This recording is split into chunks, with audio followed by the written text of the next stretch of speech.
वो ही काफी है सदा सर्वदा।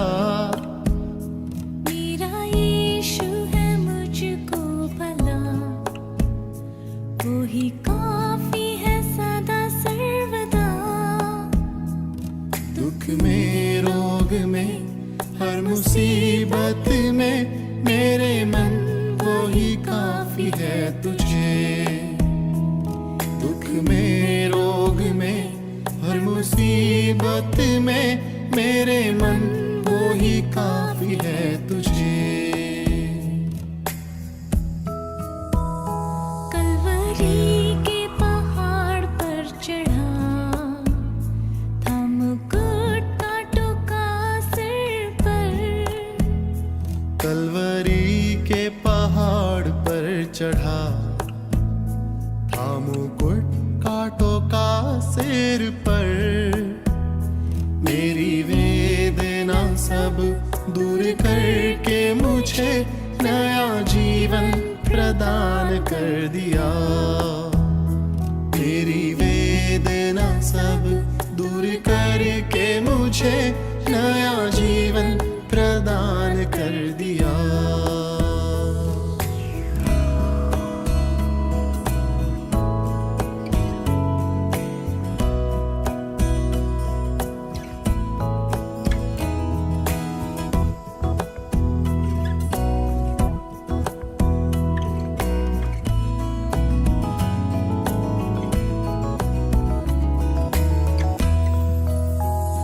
वो ही आदि वो ही अंत है, दिव्य प्रेम का वही स्रोत है। वो ही आदि वो ही अंत है। दिव्य प्रेम का वही स्रोत है। 10,000 में अति श्रेष्ठ है वो, स्तुति वंदना के योग्य वो। 10,000 में अति श्रेष्ठ है वो, स्तुति वंदना के योग्य वो।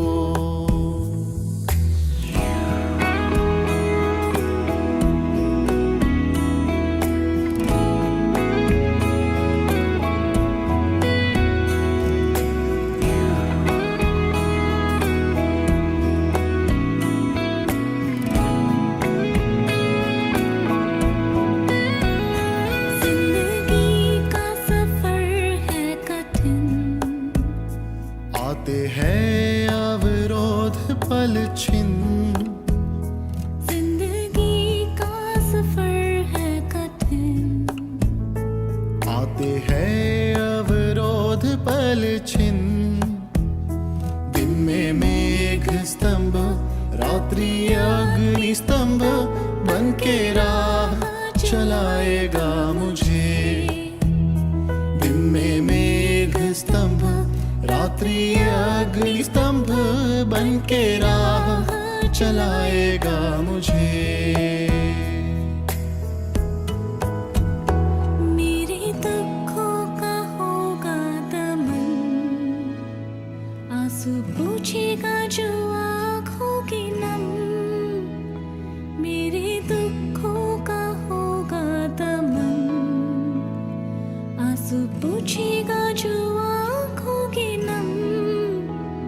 राजा बन के जब बादलों पर आएगा, मैं भी उड़ उसके संग जाऊंगा।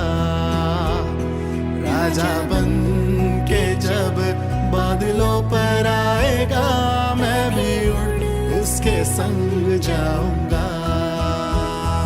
मेरा यीशु है मुझको भला, वो ही काफी है सदा सर्वदा। मेरा यीशु है मुझको भला, वो ही काफी है सदा सर्वदा। दुख में रोग में हर मुसीबत में मेरे मन वो ही काफी है तुझे। दुख में रोग में हर मुसीबत में मेरे मन वो ही काफी है तुझे।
चाहे घोर अंधेरों ने हो मुझे घेरा, सूनी राहों पर हूँ मैं अकेला। चाहे घोर अंधेरों ने हो मुझे घेरा, सूनी राहों पर हूँ मैं अकेला। मैं ना डरूंगा, मैं ना डरूंगा, तू मेरा बल, तू मेरी ढाल, यीशु तू ही मेरी चट्टान। आंधी हो या हो तूफान, यीशु मेरा सर्वशक्तिमान। तू मेरा बल, तू मेरी ढाल, यीशु तू ही मेरी चट्टान। आंधी हो या हो तूफान, यीशु मेरा सर्वशक्तिमान।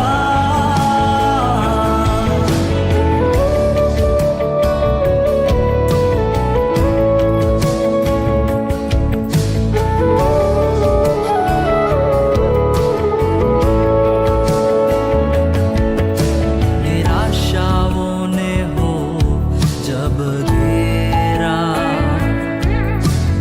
उलझनों में पड़ा मन मेरा। निराशाओं ने हो जब घेरा, उलझनों में पड़ा मन मेरा। मैं ना डरूंगा, मैं ना डरूंगा, तू मेरा बल, तू मेरी ढाल, यीशु तू ही मेरी चट्टान। आंधी हो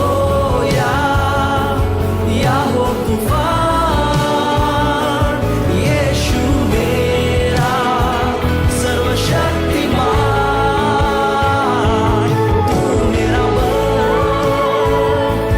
तू मेरी ढाल, यीशु तू ही मेरी चट्टान। आंधी हो या हो तूफान, यीशु मेरा सर्वशक्तिमान।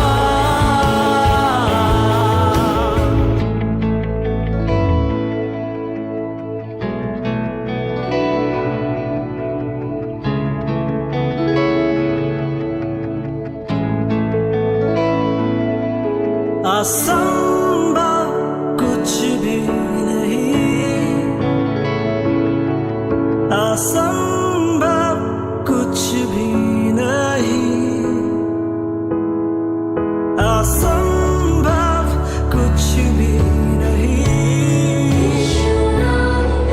असंभव कुछ भी नहीं, असंभव कुछ भी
બાઇબલ મારું જીવન છે, બાઇબલ મારું અજવાળું છે, બાઇબલ મારું સગડું છે, બાઇબલ આ બાઇબલ આ બાઇબલ.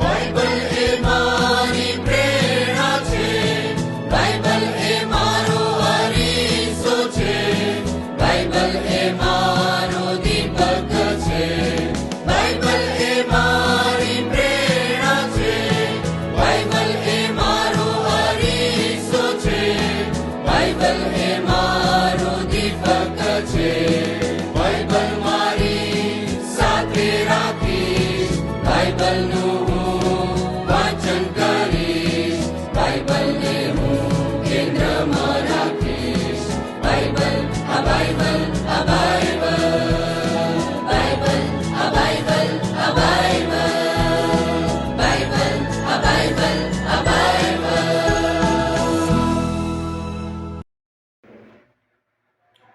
Praise the lord. જય મસીહ કી. આપ સર્વનું આ સાંજની આ ઓનલાઈન બાઇબલ સ્ટડીમાં આપ સર્વનું સ્વાગત કરીએ છીએ. પ્રભુનો આભાર માનીએ છીએ આ સમયને માટે, આ તકને માટે કે આપણે ઓનલાઈનના માધ્યમથી આપણે અલગ અલગ જગ્યાઓએ છીએ પણ છતાં આપણે સાથે મળીને પ્રભુના વચનોને શીખી શકીએ છીએ, મનન કરી શકીએ છીએ અને ઉત્તેજન આપણે પ્રાપ્ત કરી શકીએ છીએ. માટે ઈશ્વર પિતાનો બહુ જ આભાર માનીએ છીએ. આ સમય હું આભાર માનું છું ગુજરાત ડાયોસિસનો કે જેમણે મને આ તક આપી, આ સમય પૂરો પાડ્યો, એના માટે હું ઈશ્વર પિતાનો અને ગુજરાત ડાયોસિસનો આભાર માનું છું. સાથે આભાર માનું છું સૌરાષ્ટ્ર કચ્છ વિભાગના ઈસી મેમ્બર મહેશ અંકલનો કે તેમણે મને આ તક આપી, એના માટે એમનો પણ હું બહુ જ આભાર માનું છું. આવો આપણે વચનોની અંદર જઈએ એ પહેલાં પ્રભુ પાસે સહાય માંગીએ, કૃપા માંગીએ, કેમ કે એમના વગર આપણે કંઈ જ નથી. જો એ ના શીખવાડે તો આપણે શીખી શકતા નથી. ત્યારે પ્રભુ પાસે કૃપા માંગીએ, આપણા જીવનો જેવા જેવા પ્રભુની હજુરીમાં લઈ જઈએ અને પ્રભુ પાસે એ વચનોને માટે સહાય માંગીએ અને પ્રભુને કહીએ કે પ્રભુ તમે અમારા કાનોને ઉઘાડો અને પ્રભુ પાસે એ પણ સાથે સહાય માંગીએ કે જે બી ભટકતા વિચારો છે એ પ્રભુનામાં કેન્દ્રિત કરીને આપણે પ્રભુ પાસે વચનોને માટે સહાય માંગીએ. આવો આપણે આપણા મસ્તકો પ્રભુની હજુરીમાં નમાવીએ. પવિત્ર સનાતન જીવતા કૃપાળુ ઈશ્વર પિતા, અમે તમારો આભાર માનીએ છીએ અને તમારી સ્તુતિ કરીએ છીએ. આજના વચનને માટે અમે તમારી પાસે આવ્યા છીએ, ત્યારે પિતા તમે બોલો અને અમે સાંભળીએ. હા પિતા, અમે ચાહીએ છીએ કે પિતા આજનું વચન એ પિતા પરમેશ્વર પ્રત્યેક લોકોના માટે પિતા પરમેશ્વર આજનું વચન એ ફ્રૂટફુલ બને. હા પિતા, તમે જે આજે અમારી સાથે બોલવા માંગો છો પિતા, અમે શીખી શકીએ અને પિતા શીખવાથી વિશેષ પિતા અમે અમારા જીવનોની અંદર એ પાડનાર બનીએ એવી કૃપા અમે માંગી લઈએ છીએ. અમે જેવા છે એવા તમારી હજુરીમાં આવી જઈએ છીએ. હા પિતા, અમારા પાપો અપરાધોની અમે ક્ષમા માંગીએ છીએ. પિતા, અમારા કાનોને ઉઘાડો, અમારી સમજ શક્તિને ખોલો કે જે વચન તમે આજે અમારી સાથે બોલવા માંગો છો એ અમે સાથે મળીને શીખીએ અને પાડી શકીએ એવી કૃપા માંગીએ છીએ. પિતા, મુજબળ પાત્રને પણ હું તમારા વધસ્તંભ પાસે લાવું છું. પિતા, તમે બોલો અને પિતા એમ અમે સાથે મળીને અમે શીખીએ એવું ચાહતા પ્રભુ ઈસુના નામમાં આમેન. આવો આજનો જે ટોપિક છે એ છે છોડીને આગળ વધવું. છોડીને આગળ વધવું. ઉત્પત્તિ તેનો 39મો અધ્યાય અને તેની 7મી કલમથી તે 12મી કલમ સુધી આજનો જે શાસ્ત્ર ભાગ છે ઉત્પત્તિનું પુસ્તક તેનો 39મો અધ્યાય અને તેની 7મી કલમથી તે 12મી કલમ સુધી એવું જણાવે છે. અને ત્યાર પછી એમ થયું કે તેના ધણીની સ્ત્રીએ યુસુફ પર કુદ્રષ્ટિ કરી અને તેને કહ્યું, મારી સાથે શું? પણ તેણે ના કહી. ને તેના શેઠની સ્ત્રીને તેણે કહ્યું, જો ઘરમાં મારા હવાલામાં શું શું છે તે મારો શેઠ જાણતો નથી, ને તેનું જે સર્વ છે તે તેણે મારા હાથમાં સોંપ્યું છે. આ ઘરમાં મારા કરતાં કોઈ મોટો નથી અને તેણે તારા વિના બીજું કંઈ જ મારાથી પાછું રાખ્યું નથી. કેમ કે તું તેની સ્ત્રી છે, માટે એવું મોટું કુકર્મ કરીને હું દેવનો અપરાધી કેમ થાઉં? અને એમ થયું કે તે યુસુફને રોજ રોજ એમ કહેતી હતી અને તેણે તેની સાથે સૂવા વિશે તથા તેની પાસે રહેવા વિશે તેનું કહેવું માન્યું નહીં. અને આશરે તે સમય એમ થયું કે યુસુફ પોતાનું કામ કરવાને ઘરમાં ગયો અને ઘરનું કોઈ માણસ ઘરમાં નહોતો. ત્યારે તેણે તેનું વસ્ત્ર પકડ્યું ને કહ્યું, મારી સાથે સૂ. પણ તે પોતાનું વસ્ત્ર તેના હાથમાં મૂકી દઈને બહાર નાસી ગયો. પ્રભુના વચનના માટે આપણે પ્રભુનો આભાર માની. એ જ રીતે આપણે જો 12મી કલમ ઉત્પત્તિ તેનો 39મો અધ્યાય અને તેની 12મી કલમ હિન્દીમાં સાથે મળીને વાંચીએ તો ત્યાં આ પ્રમાણે લખવામાં આવ્યું છે, તબ ઉસ स्त्री ने उसका वस्त्र पकड़ कर कहा, मेरे साथ सो. पर वह अपना वस्त्र उसके हाथ में छोड़कर भागा और बाहर निकल गया. छोड़कर भागा और बाहर निकल गया मीन्स આજનો જે વિષય પર આપણે મનન કરવા માંગીએ છીએ એ તો એ છે છોડીને ભાગી જવું, હે ને. અહીંયા જેમ યુસુફે કર્યું, એ છોડીને, એ જગ્યા છોડીને ત્યાંથી ભાગી ગયો.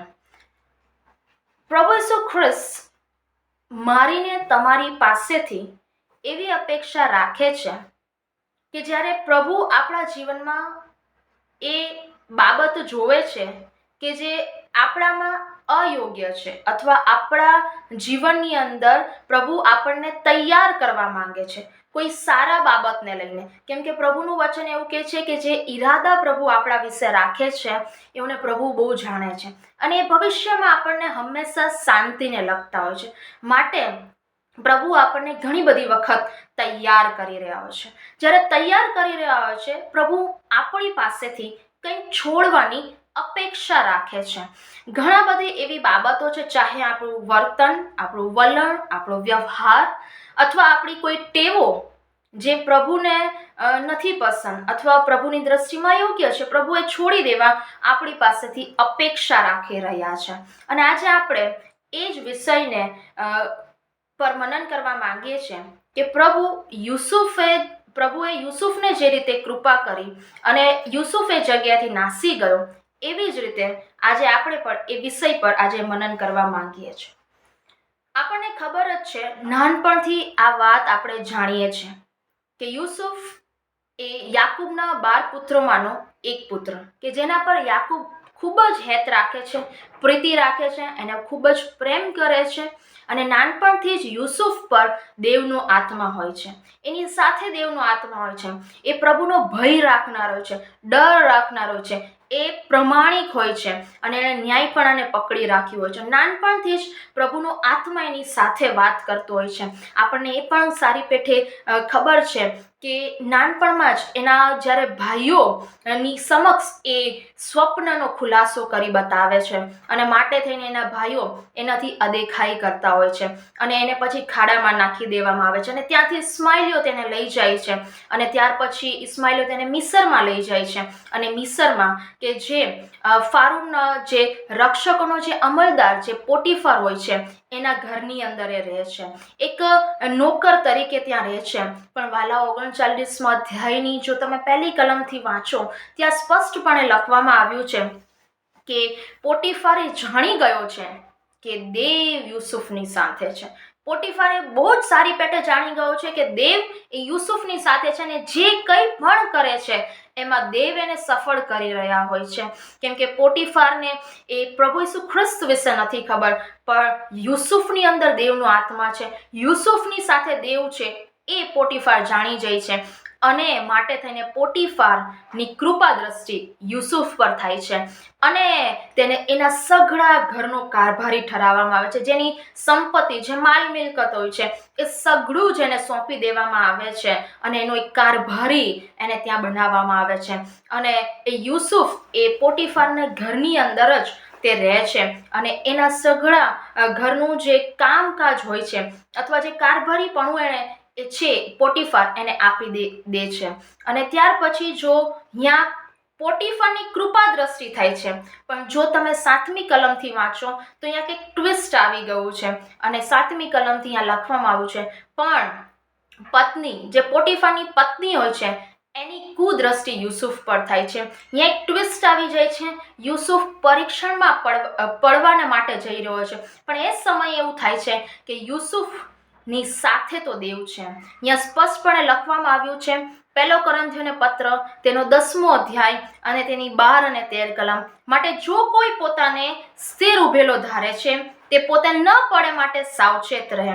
માણસ સહન ન કરી શકે એવું કંઈ પરીક્ષણ તમને થયું નથી. વળી ઈશ્વર વિશ્વાસુ છે, તે તમારી શક્તિ ઉપરાંત પરીક્ષણ તમારા પર આવવા દેશે નહીં, પણ તમે તે સહન કરી શકો માટે પરીક્ષણ સાથે છુટકારાનો માર્ગ પણ રાખેલો છે. હા વાલાઓ, પ્રભુ આપણી શક્તિ ઉપરાંત કોઈ પરીક્ષણ આપણા પર આવવા દેતા નથી. હા, ચોક્કસપણે પરીક્ષણ આવે છે ત્યારે એની સાથે છુટકારાનો માર્ગ પણ પ્રભુ આપણા માટે રાખે છે. હા, કોઈ પરિસ્થિતિ, એવી મિત્રતા, એવા રિલેશન જો આપણી સાથે છે તે પ્રભુ આજે છોડવાનું કહી રહ્યા છે તો ત્યાં છુટકારાનો માર્ગ પણ છે. વાલાઓ, જો આપણે વાંચીએ 12મી કલમની અંદર એ પહેલાં પણ 12મી કલમ પહેલાં પણ ઘણી બધી વખત એની સ્ત્રી એને યુસુફને આવું કહેતી હતી, વારંવાર કહેતી હતી, બટ એણે એ પરીક્ષણથી લલચાવવાની એણે ના પાડી દીધી અને એણે પ્રામાણિકપણું, જે ન્યાયપણું છે કે જે પ્રભુની દ્રષ્ટિની અંદર જે શુદ્ધતા છે એ એણે પકડી રાખ્યું.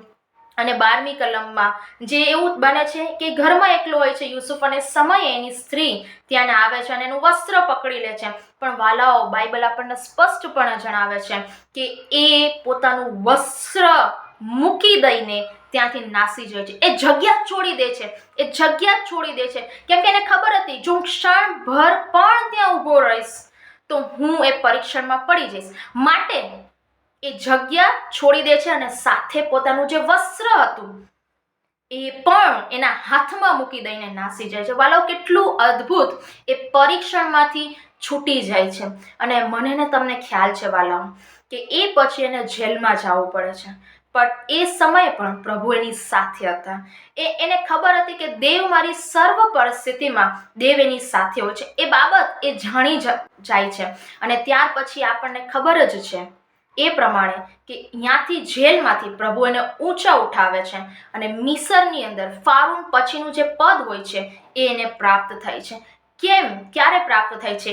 એ પરીક્ષણમાંથી એ છૂટી જાય છે, એ પોતાનું વસ્ત્ર મૂકી દે છે, એ જગ્યાએથી નાસી જાય છે. અને આ જ એનું પ્રામાણિકતા, આ જ ઈશ્વર પરનો વિશ્વાસ કે જ્યાંથી એ છૂટી જાય છે એ બાબત પ્રભુએ જોઈ લે છે કે યુસુફની અંદર, હા, યુસુફની અંદર ઈશ્વર છે અને એ યુસુફ એ પ્રભુને વિશ્વાસુ બનીને રહ્યો. અને અહીંયા 9મી કલમમાં એવું લખવામાં આવ્યું છે કે એવું મોટું કુકર્મ કરીને હું દેવનો અપરાધી કેમ થાવ? માટે થઈને આ પ્રભુ પ્રત્યેનો વિશ્વાસ અને પ્રામાણિકતા, એ વફાદારી અહીંયા એ દર્શાવવામાં આવે છે. અને એ જ બાબત કે એ પરીક્ષણમાં લલચાવાને બદલે ત્યાંથી છૂટીને નાસી જાય છે. બહુ જ અદ્ભુત યુસુફે કર્યું. અને આજે પ્રભુ મારી અને તમારી પાસેથી આવા જ કોઈ પરીક્ષણ આવે છે તેમાંથી છૂટી જવાની જરૂર છે. પ્રભુ આજે આપણને કહી રહ્યા છે કે બાબતોમાંથી છૂટી જાઓ, ભાગી જાઓ, નાસી જાઓ અને પ્રભુની આગળ આવો, પ્રભુની નજદીક આવીએ, એ બાબતોમાંથી આપણે છૂટી જઈએ. જો આપણે માથીની લખેલી સુવાર્તા અને એનો 6ઠ્ઠો અધ્યાય અને એની 23 અને 24મી કલમ વાંચીએ ત્યાં પ્રભુ આપણી પાસેથી કંઈક એવી અપેક્ષા રાખી રહ્યા છે. માથી તેનો 5મો અધ્યાય અને તેની 23 અને 24મી કલમ, ત્યાં એવું લખવામાં આવ્યું છે, એ માટે જો તું તારું અર્પણ વેદી પાસે લાવે ને ત્યાં તને યાદ આવે કે મારા ભાઈને મારે વિરુદ્ધ કંઈ છે તો ત્યાં વેદી આગળ તારું અર્પણ મૂકીને જા. પહેલા તારા ભાઈની સાથે સલાહ કર ને ત્યાર પછી આવીને તારું અર્પણ ચડાવ. બહુ સ્પષ્ટપણે અહીંયા પ્રભુનું વચન એવું જણાવે છે કે જ્યારે આપણે પ્રભુની હજુરીમાં આવીએ છીએ, પ્રભુની સમક્ષ આપણે જ્યારે અર્પણ લઈને આવીએ છીએ ત્યારે પ્રભુ આપણી પાસેથી એ શુદ્ધિકરણ માંગે છે, એ શુદ્ધતા માંગે છે. જે પ્રભુને પસંદ છે, ગમે છે એવું અર્પણ પ્રભુ આપણી પાસેથી અપેક્ષા રાખી રહ્યા છે. પ્રભુ એવું કહે છે કે જ્યારે આપણે અર્પણ લઈને આવીએ છીએ ત્યારે જો કદાચ આપણા ભાઈને અથવા કોઈને પણ એમના મનની અંદર આપણા માટે એવું કંઈ છે તો પહેલાં જઈને એ અર્પણને મૂકી દઈએ જગ્યા પર અને પહેલાં સમાધાન કરી લે. પ્રભુ સમાધાનવાળું હૃદય માંગે છે. પ્રભુ ચાહે છે કે પહેલાં એ બાબતને માટે આપણે સમાધાન કરીએ, એ બાબતને માટે આપણે આપણા હૃદયોમાંથી એ બાબત કડવાહટ છે કે ક્રોધ છે, અદેખાઈ છે, બધી બાબતો મૂકી દઈએ અને પ્રભુની સાથે એ બાબતની અંદર પહેલાં ચોક્કસપણે સ્પષ્ટ બની એવું પ્રભુ ચાહે છે. એ વ્યક્તિ સાથે સ્પષ્ટ બનીએ, એ વ્યક્તિ સાથે સમાધાન કરી લઈએ અને ત્યાર પછી આપણે પ્રભુની હજુરીમાં એ અર્પણ લાવીએ એવું પ્રભુ આજે ચાહી રહ્યા છે. વાલાઓ, આપણને ખ્યાલ છે યુહાનની સુવાર્તા અને તેનો 4થો અધ્યાય અને 25થી 30 કલમોની અંદર એ સમરૂની સ્ત્રી કે જે શેખારના શહેરની અંદર યાકૂબના કૂવા પર એ જ્યારે પાણી ભરવા આવે છે, બપોરનો સમય હોય છે કે જ્યારે ત્યાં કોઈ હોતું નથી, એવા સમયે કે એ સ્ત્રી ત્યાં આવે છે. આપણને એ પણ સારી પેઠે ખબર છે કે સમરૂની સ્ત્રી કે જેને 5 પતિ હોય છે અને એનું ચારિત્ર્ય કેવું હોય છે, એનું વલણ કેવું હોય છે અને એના જીવનની અંદર શું ઘટના બની છે, માટે એ સંતાઈને એ બપોરના સમયે આવે છે. એ જ સમયે પ્રભુ ઈસુ ખ્રિસ્ત પણ એ શેખારના શહેરની અંદર યાકૂબના કૂવા પર એ ત્યાં આવ્યા હોય છે અને પ્રભુ એની સાથે જ્યારે વાત કરે છે ને કહે છે કે મને તરસ લાગી છે, તું મને પાણી પા. પણ ત્યારે સમરૂની સ્ત્રી એક જવાબ આપે છે ને એમ કહે છે કે સમરૂની અને યહૂદીને શું વ્યવહાર હોય. પણ વાલાઓ, જ્યારે પ્રભુ ઈસુ ખ્રિસ્તની મુલાકાત, એમની વાત જ્યારે સમરૂની સ્ત્રી સાથે થાય છે, વાલાઓ, એ પોતાની ગાગર મૂકી દઈને, એ પાણી જે ભરવા આવી હોય છે એ મૂકી દઈને એ શહેરની અંદર દોડતી જાય છે. વાલાઓ, એ પ્રભુ ઈસુ ખ્રિસ્તની મુલાકાત જ્યારે સમરૂની સ્ત્રી સાથે થાય છે ત્યારે ચોક્કસપણે એનું જીવન બદલાઈ જાય છે. હા, એ પાણી ભરવા આવી હોય છે શારીરિક તરસ छिपाવવાને માટે, પણ જ્યારે જાય છે ત્યારે એ આત્મિક તરસ એની छिपाઈ જાય છે, એનું જીવન બદલાઈ જાય છે, એનું જીવન ટ્રાન્સફોર્મ થઈ જાય છે. એ જેવી હતી એવી પ્રભુના ચરણો આગળ બધું મૂકી દઈ અને એ દોડીને બીજાઓને માટે એક આશીષનું કારણ બને છે. એ જેવું જીવન હતું એવું જીવન એ પ્રભુની પાસે સમર્પિત કરીને એ જઈ અને બીજાઓ જે તરસ્યા છે એઓને પ્રભુની વાત એ કહેવાને માટે દોડી જાય છે. એ જે વાસણ લઈને આવી હોય છે, જે સાંસારિક ચિંતાઓ લઈને આવી હોય છે, એ ત્યાં ને ત્યાં જ પ્રભુના ચરણો આગળ એ બધું જ મૂકી દે છે, બધું જ મૂકી દે છે. એ ચિંતા નથી કરતી કે લોકો મારા માટે શું વિચારશે, હવે હું કદાચ કહેવા જઈશ તો શું મારા માટે વિચારશે. એવું કશી પણ ચિંતા કર્યા વગર એ દોડીને જાય છે, એ કશું જ વિચાર્યા વગર એ દોડીને જાય છે અને બીજાઓને પ્રભુની પાસે લાવનાર બની જાય છે. વાલો, કેટલું અદ્ભુત એ બાબત છે કે જ્યાં સમરૂની સ્ત્રી જેનું વલણ, જેનું વર્તન, જેનું કેરેક્ટર આપણે જો વિચારીએ તો બહુ જ ગંદુ હતું, બટ જ્યારે પ્રભુ પાસે આવે છે એને જીવનનો સ્ત્રોત મળી જાય છે, એને પ્રભુ ઈસુ ખ્રિસ્ત મળી જાય છે, એ ઉદ્ધારનાની ભેટ થઈ જાય છે અને પોતાનું જે પાણીનું વાસણ લઈને આવ્યું છે એ અહીંયા મૂકી અને દોડીને જાય છે. વાલાઓ, આ જ આપણે કરવાની જરૂર છે. આપણે જે બાબતોમાં ફસાયેલા છે, કદાચ ચિંતાઓ છે, બોજ છે, દુનિયાના બોજો સાથે આપણે ફરીએ છીએ, વાલા, મૂકી દઈએ અને પ્રભુની હજુરીમાં જઈએ, કેમ કે પ્રભુ એ કરવાને સમજ છે. કેમ કે પ્રભુનું વચન કહે છે, જે મને સામર્થ્ય આપે છે તેની સહાયથી હું બધું જ કરી શકું છું. જે મને સામર્થ્ય આપે છે એની સહાયથી હું બધું જ કરી શકું છું. એણે પ્રભુ ઈસુ ખ્રિસ્ત પાસે આવી અને પ્રભુ એને જીવતું પાણી આપ્યું. હા, એ આવી હતી પાણી જે તરસ छिपाવવાને માટે, પણ એને તો જીવતું પાણી મળી ગયું અને બધું જ મૂકીને એ ઈસુની પાછળ જાય છે. વાલાઓ, આપણને એ પણ ખબર છે માથીની સુવાર્તા તેના 4થા અધ્યાયની અંદર 18મી કલમથી તે 20મી કલમની અંદર ત્યાં 2 ભાઈઓ કે જેઓ માછીમાર હોય છે, સિમોન પિત્તર કે જેને ખડક કહેવામાં આવે છે, કેફા કહેવામાં આવે છે, એ અને એનો ભાઈ આંદ્રિયા કે જે સમુદ્રને કાંઠે તેઓ ઝાડો ધોતા હોય છે. પ્રભુ એમને કહે છે કે મારી પાછળ ચાલ, તેઓ બધું જ મૂકીને, એમનો વ્યવસાય છોડીને, ચિંતા કર્યા વગર ઈસુની પાછળ જાય છે. વાલાઓ, કેટલું અદ્ભુત છે કે એઓ એમના પરિવારની ચિંતા કર્યા વગર, એમના બાળકોની ચિંતા કર્યા વગર, કે હવે પછી શું થશે ખબર નથી, એ ચિંતા કર્યા વગર તેઓ ઈસુની પાછળ જાય છે. પ્રભુ તો ફક્ત એમને એ જ કહે છે, હું તમને માણસોના પકડનાર કરીશ, હું તમને માણસોના પકડનાર કરીશ. વાલાઓ, એ જ ક્ષણે તેઓ બધું જ મૂકીને, એ વ્યવસાય હતો, વ્યવસાય છોડીને તેઓ ઈસુની પાછળ જાય છે, ઈસુની પાછળ જાય છે. અને આપણને ખબર છે, એ જ સિમોન પિત્તર પ્રેરિતોના કૃત્યોની અંદર કે જ્યારે 50માનો દિવસ આવે છે, વાલા 3000 લોકોને પ્રભુની પાસે લાવનાર બની જાય છે. એટલો અદ્ભુત એક વક્તા બની જાય છે કે જેણે 3000 લોકોને બોધ કર્યા અને 3000 લોકો પ્રભુની મંડળીની અંદર ઉમેર્યા. કેમ કે પ્રભુએ વચન આપ્યું હતું કે તું મારી પાછળ ચાલ, હું તને માણસોના પકડનાર કરીશ. અને ચોક્કસપણે એ તો માણસોના પકડનાર બની જાય છે. પહેલા માછલી પકડતો હતો, પણ હવે પછી એ માણસોના પકડનાર બની જાય છે.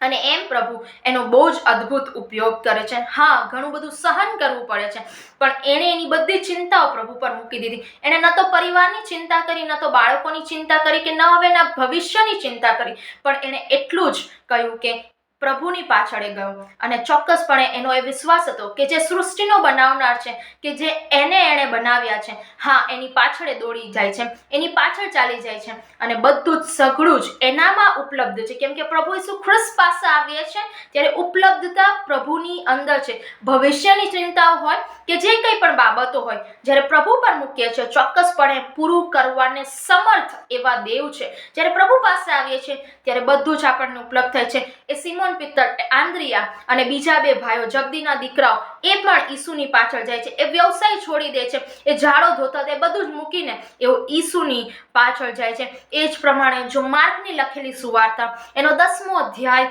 અને એની 46 થી 52 કલમો વાંચે, ત્યાં પ્રભુ ઈસુ ખ્રિસ્ત કે જે યરીખોના શહેરની અંદર એમના શિષ્યોની સાથે જતા હોય છે.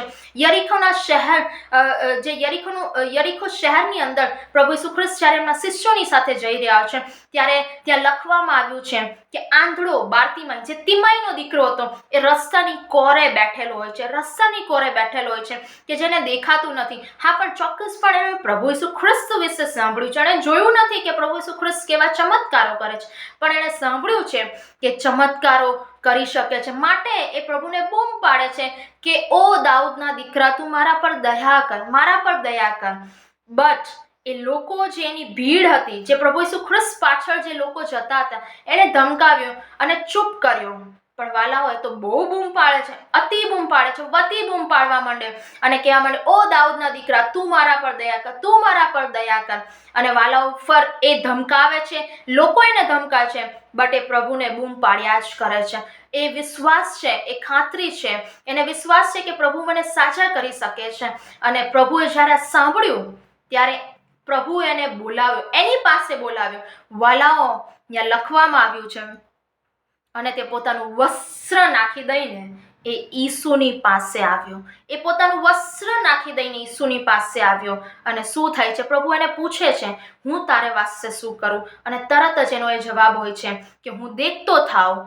અને પ્રભુ એના વિશ્વાસ પ્રમાણે કર્યું અને દેખતો થયો. અને વાલાઓ, લખવામાં આવ્યું છે છેલ્લી કલમની અંદર કે માર્ગમાં એ ઈસુની પાસે ગયો. હા, એ દેખતો થઈ ગયા પછી કદાચ એ જગ્યાએ પાછો જઈ શક્યો હોત, એ જગ્યાએ પાછો બેસી શક્યો હોત, પણ વાલાઓ, એણે ના કર્યું. હે ને, કદાચ એને લાલચ આવી શકી હોત કે લાવને હું વધારે કમાઉં આ રીતે, બટ એણે ના કર્યું. બટ એ માર્ગમાં ઈસુની પાછળ જાય છે. વાલાઓ, કદાચ એણે જ્યારે કપડું નાખી દીધું તો ફરીને કદાચ એને એ જગ્યાએ જઈ અત્યાર સુધી મેં શું નાણાં કમાવ્યા છે એ જોવાની કદાચ એને લાલસા અથવા પરીક્ષણ આવી શક્યું હોત. બટ વાલાઓ, એણે કશું જ કર્યા વગર એ ઈસુની પાછળ જાય છે.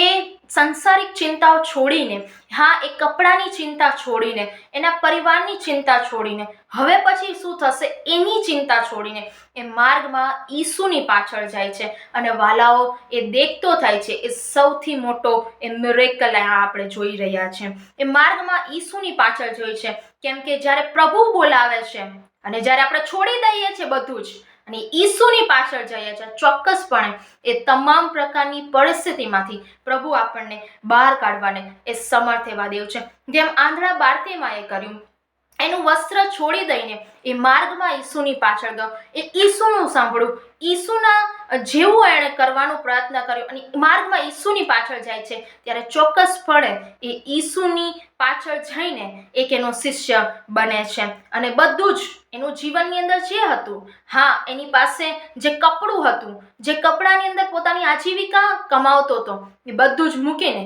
એ ઈસુની પાછળ જાય છે. વાલાઓ, આજે પ્રભુ મારીને તમારી પાસેથી એવી કોઈ બાબત છે કે જે આપણે વળગી રહ્યા છે, જે આપણા માટે બોજો છે, પ્રભુ આજે મૂકી દેવાની અપેક્ષા કરી રહ્યા છે, માંગ કરી રહ્યા છે. ચાહે આપણે એવી કોઈ બાબત છે કે હજી પણ આપણે બાળકની જેમ, એ દૂધ પીતા બાળકની જેમ જ આપણે વર્તન કરીએ છીએ, પ્રભુના વચનોને હજી પણ આપણે એ રીતે નોર્મલ જ લઈએ છીએ, જે પ્રભુ આજે અપેક્ષા રાખી રહ્યા છે કે મારું બાળક એ જે રીતે વચનોની અંદર પરિપક્વ બનવું જોઈએ, મેચ્યોર બનવું જોઈએ, હજી પણ આપણામાં નથી. તો પ્રભુ આજે અપેક્ષા રાખી રહ્યા છે કે આપણે મેચ્યોર બનીએ, આપણે મેચ્યોર બનીએ, કેમ કે આપણે ભારે ખોરાક ખાવાની આવશ્યકતા છે. ઘણી બધી વખત આપણે એવા રૂઢિચુસ્ત બાબતોની અંદર ફસાઈ જઈએ છીએ, એ નિયમોના ઝાડની અંદર ફસાઈ જઈએ છીએ કે જે પ્રભુનું વચન સ્પષ્ટપણે આપણી પાસે આવે છે, આપણે નિયમોને પહેલાં ફોલો કરીએ છીએ અને પ્રભુના વચનને સેકન્ડ પ્રાયોરિટી આપીએ છીએ. વાલાઓ, એવું કરવાની જરૂરિયાત નથી. પ્રભુનું વચન જે આપણને પરિપક્વતા તરફ દોરી જાય છે, એ પરિપક્વતા આપણામાં આવવી બહુ જ આવશ્યક છે. અને માટે હિબ્રુઓને પત્ર 6:1-2 અંદર જે પ્રમાણે લખવામાં આવ્યું છે કે જે શિક્ષણ તરફ આપણે વધવાની જરૂર છે, એ જે બાપ્તિસ્માઓ સંબંધીનું શિક્ષણ તથા હાથ મૂકવાની ક્રિયા, મુએલાનું સજીવન થવું અને સાર્વકાલિક ન્યાય, આવા પ્રાથમિક જે પાયાના જે આપણે જે શિક્ષણ છે એ ફરીથી ન નાખીએ, એના માટે સાવધાન થવાની જરૂર છે. જે શિક્ષણ પ્રભુ તરફથી છે, જે સ્પષ્ટ વચનો પ્રભુ આપણને કહી રહ્યા છે, જે શિક્ષણ તરફ મારે આગળ વધવાની જરૂર છે, જેમાં મારે પરિપક્વતા તરફ વધવાની જરૂર છે, એ આજે પ્રભુ મારીને તમારી પાસેથી અપેક્ષા રાખી રહ્યા છે. પ્રભુ કહી રહ્યા છે આપણે પરિપક્વ બનીએ, નહીં કે બાળકની જેમ દૂધ પીતા. પ્રભુના વચનોની જેમ આપણે ધીમે ધીમે ધીમે આપણે વધવાની જરૂર છે અને ભારે ખોરાક ખાવાની આવશ્યકતા છે.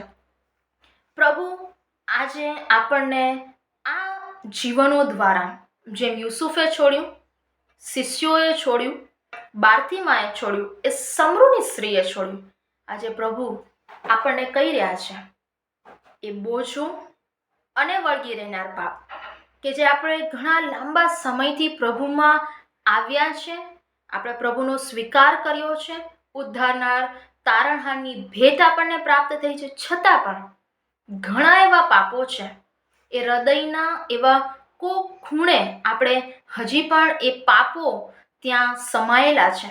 પ્રભુ કહે છે કે એને નાખી દઈએ. એ પાપ મારા માટે બોજ સમાન બની ગયા છે. પ્રભુ કહે છે નાખી દો, નાખી દો પ્રભુ પર.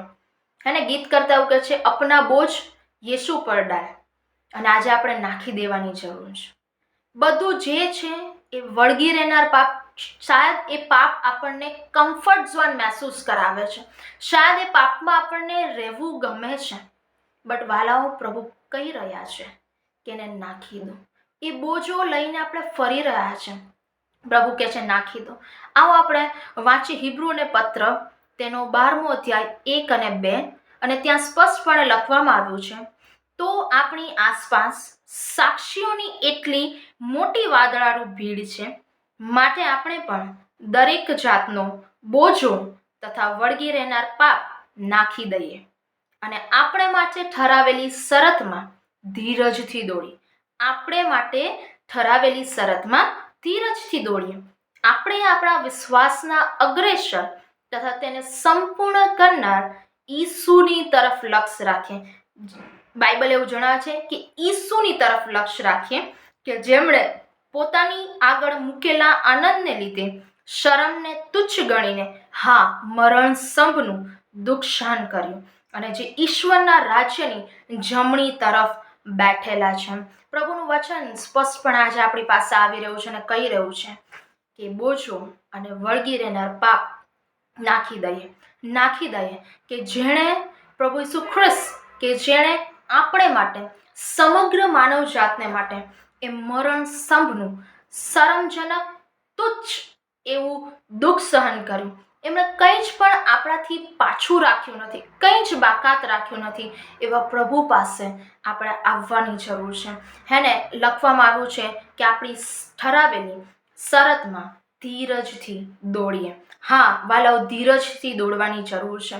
આજે એવા સર્કમસ્ટાન્સીસથી આપણે કદાચ પીડાઈ રહ્યા છે, કાં તો એવું આપણા મિત્રતા છે, કાં તો એવી ચિંતાઓ છે, સાંસારિક ચિંતાઓ છે, કાં તો પછી એવું કોઈ પાપ છે અથવા કુટેવ છે, આપણું વર્તન એવું છે, આપણું વલણ એવું છે, આપણો એવો વ્યવહાર એવો છે, આપણું એટીટ્યુડ એવું છે. પ્રભુ કહી રહ્યા છે, નાખી દો, પ્રભુ પર નાખી દો, કેમ કે એ તમને નિભાવવાને સમર્થ એવો ઈશ્વર છે.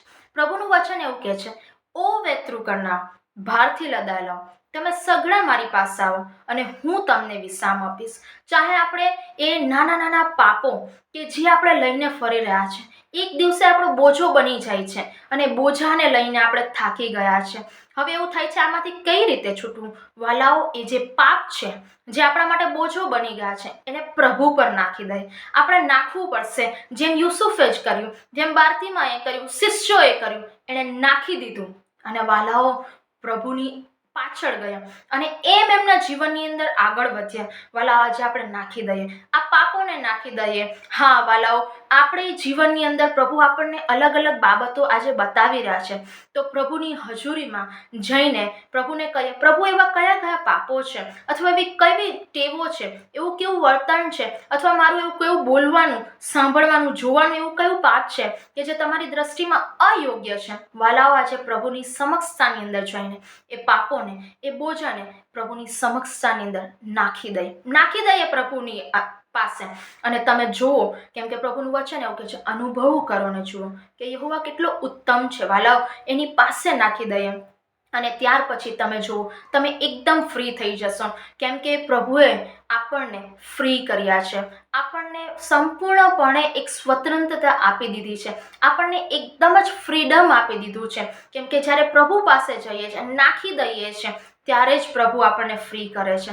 ત્યાં સુધી તો આપણે આપણા એ પાપો અને બોજાને આપણે વળગી રહ્યા છે, પણ પ્રભુ આજે કહી રહ્યા છે કે હું તો તમને ફ્રી કરવાને માટે રેડી છું, તમારે નાખવાની જરૂર છે. આવો આજે આપણે આપણા જીવનોને તપાસીએ. કોઈ એવા પાપ કે જે આપણા હૃદયના એક ખૂણે લઈને કદાચ આપણે બેઠા છીએ, આપણે એને વળગી રહ્યા છે, આપણે નાખવા નથી માંગતા, અથવા એમાં જ આપણને સારું મહેસૂસ થાય છે. આવો આજે પ્રભુ પાસે જઈએ અને પ્રભુને કહીએ કે પ્રભુ આ પાપો છે. અને પ્રભુ પાસે ચોક્કસપણે આપણે જ્યારે જઈએ છીએ ને, ત્યારે પ્રભુ એમાંથી આપણને છુટકારો આપે છે. આવો આપણે થોડો સમય આપણા પાપો જે પ્રભુ આપણને બતાવી રહ્યા છે, એને પ્રભુની હજુરીમાં નાખી દઈએ, વધસ્તંભ પાસે આવીએ અને પ્રભુને કહીએ, પ્રભુ તમે અમારા માટે જે કર્યું છે એ તો બહુ જ અમૂલ્ય છે, એની કિંમત આપણે કદાચ નથી ચૂકવી શકતા, બટ ચોક્કસપણે આપણે આપણા બોજો, વળગી રહેનાર પાપ આજે પ્રભુની હજુરીમાં નાખી દઈએ અને એમાંથી આપણે ફ્રી થઈ જઈએ, એમાંથી આપણે સંપૂર્ણપણે નીકળી જઈએ, છોડી દઈએ પાપોને. અને જે ચિંતાઓ લઈને આપણે આવ્યા છે, પ્રભુ પર નાખી દઈએ, બધું જ નાખી દઈએ. અને તમે જુઓ કે પ્રભુ આપણને દરેક બાબતોમાંથી સંપૂર્ણપણે ફ્રી કરવાને માટે સમર્થ એવા દેવ છે. આવો આપણે પ્રભુની હજુરીમાં આપણા જીવનોને નમાવીએ અને પ્રભુ પાસે સહાય માંગીએ. સનાતન પિતા, સૃષ્ટિના સર્જનહાર, અમે તમારો આભાર માનીએ છીએ અને તમારી સ્તુતિ કરીએ છીએ પ્રભુ, તમારા અદ્ભુત વચનોને માટે કે જે મધ કરતાં પણ મીઠા છે. પિતા, તમે આજે અમને કહી રહ્યા છો કે બોજો અને વળગી રહેનાર પાપ અમે તમારા પર નાખી દે. હા પિતા, ઘણી બધી વખત અમારાથી એ નથી છૂટતું, પણ આજે પિતા અમે તમારી પાસે આવ્યા છે, ત્યારે પિતા અમે નાખી દઈએ છીએ. તમે અમારા માટે એ વધસ્તંભ પર સંપૂર્ણ કર્યું. તમે બધું જ અમારા જે પાપ હતા, બોજો હતો, એ લઈ લીધું. પણ ઘણી બધી વખત પિતા અમે છોડવા નથી માંગતા, પણ આજે પિતા અમે એક નિર્ણય સાથે એ પાપો અને બોજો જે વળગી રહ્યા છે, જેને અમે આજે તમારી પર નાખીએ છીએ. પિતા, કૃપા થવા દો પિતા, દયા ચાહીએ છે એ પાપો જ્યારે અમે નાખીએ છીએ ત્યારે એને અમે સંપૂર્ણપણે અમે એને ભૂલી જઈએ. જેમ યુસુફે કર્યું, એણે એ પોતાનું વસ્ત્ર છોડીને એ પાપમાંથી ભાગી ગયો.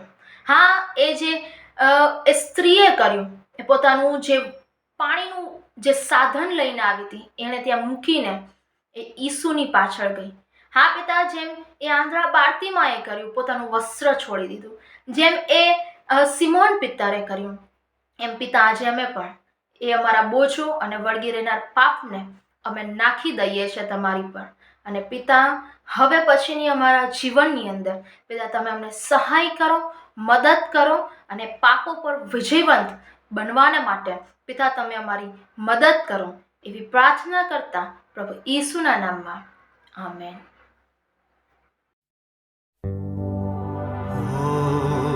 कलवरी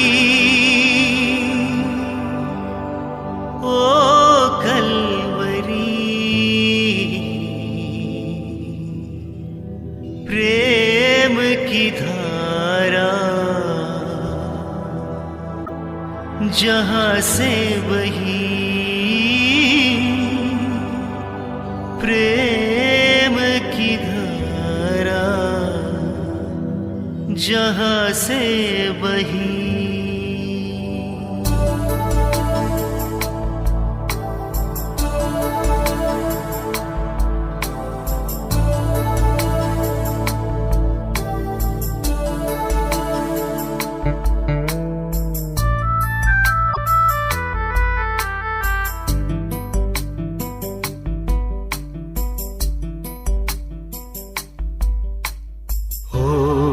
कलवरी ओ कलवरी प्रेम की धारा जहाँ से बही प्रेम की धारा जहाँ से बही. ओ कलवरी ओ कलवरी प्रेम की धारा जहाँ से बही प्रेम की धारा जहाँ से बही. ओ कलवरी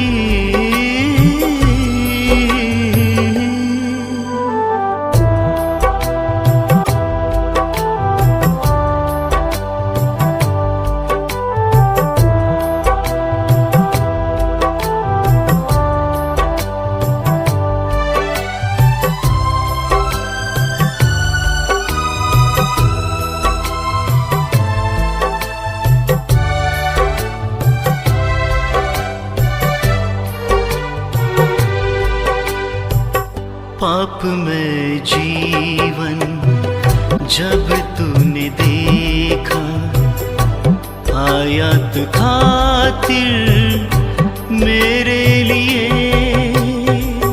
पाप में जीवन जब तूने देखा आयत खातिर मेरे लिए. लहू क्षमा कर लहू बहा कर पाप क्षमा कर मारा गया था वो कलवरी में. ओ कलवरी ओ कलवरी प्रेम की धारा जहाँ से बही प्रेम की धारा जहाँ से बही. ओ कलवरी